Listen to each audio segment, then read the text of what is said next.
Hey there, this is Miss History coming to you with another Women of History tidbit here on Parry This. This time we'll be focusing on Sacagawea. Sacagawea was born 1788 or 1789 as a member of the Lemhi band of the Native American Shoshone tribe. Sacagawea grew up surrounded by the Rocky Mountains in the Salmon River region of what is now Idaho. The Shoshone tribe were enemies of the gun-possessing Hidatsa tribe, who kidnapped Sacagawea during a buffalo hunt in 1800. The name we know her by is in fact Hidatsa, from the Hidatsa words for bird, Sacajawea, and woman, Wea. Her captors brought her to the Hidatsa Mandan settlement near what is now Bismarck, North Dakota. The Mandan is an affiliated tribe. Around 1803, through a trade, gambling payoff, or purchase, Sacajawea became the property of a French-Canadian fur trader, Toussaint Charbonneau.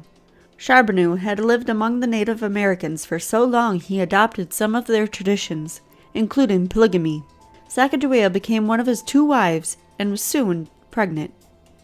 Sacagawea and her husband lived among the Hidatsa and the Mandan Indians in the upper Missouri River area, which was present-day North Dakota. In 1804, an expedition led by Meriwether Lewis and William Clark entered the area. Often called the Corps of Discovery, the Lewis and Clark expedition planned to explore newly acquired western lands and find a route to the Pacific Ocean. The group built Fort Mandan and elected to stay there for the winter. Lewis and Clark met Charbonneau and quickly hired him to serve as an interpreter on their expedition. Even though she was pregnant with her first child, Sacagawea was chosen to accompany them on their mission. Lewis and Clark believed that her knowledge of the Shoshone language would help them later in their journey. In February 1805, Sacagawea gave birth to a son named Jean-Baptiste Charbonneau. Despite traveling with a newborn child during the trek, Sacagawea proved to be helpful in many ways. She was skilled at finding edible plants.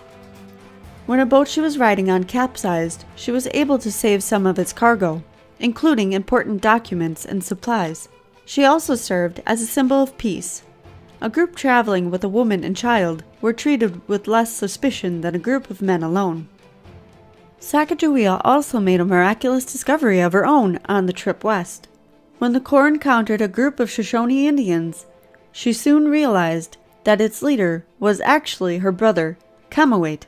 It was through her that the expedition was able to buy horses from the Shoshone to cross the Rocky Mountains. Despite the joyous family reunion, Sacagawea remained with the explorers for the trip west. After reaching the Pacific, Sacagawea returned with the rest of the Corps, her husband and son. Having survived illness, flash floods, extreme temperatures, food shortages, mosquito swarms, and so much more to their starting point, the Hidatsa Mandan settlement, on August 14, 1806.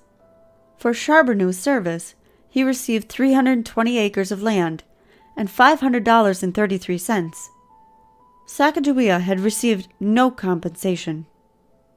3 years later, in the fall of 1809, Sacagawea, Charbonneau, and Baptiste ventured to St. Louis, where Charbonneau was taking the kind-hearted Clark up on an offer. Clark would provide the Charbonneau family with land to farm, only if the parents would agree to let Clark educate Baptiste. The farming didn't work out, however, and Sacagawea and Charbonneau left Baptiste in St. Louis with Clark, now his godfather, in April 1811, so that they could join a fur trading expedition. In August 1812, after giving birth to a daughter, Lisette, Sacagawea's health declined. By December, she was extremely ill with possibly typhoid fever. Sacagawea died at the age of 25 on December 22, 1812, in lonely, cold Fort Manuel on a bluff 70 miles south of present-day Bismarck. Within a year, Clark became legal guardian to both Lisette and Baptiste. While little is known of Lisette's life, Baptiste traveled in Europe and held a variety of jobs in the American West before he died in 1866. Charbonneau died in 1843. Over the years, tributes to Sacagawea and her contribution to the Corps of Discovery have come in many forms, such as statues and place names. She was even featured on the dollar coin issued in 2000 by the U.S. Mint, although it hasn't been widely available to the general public due to its low demand.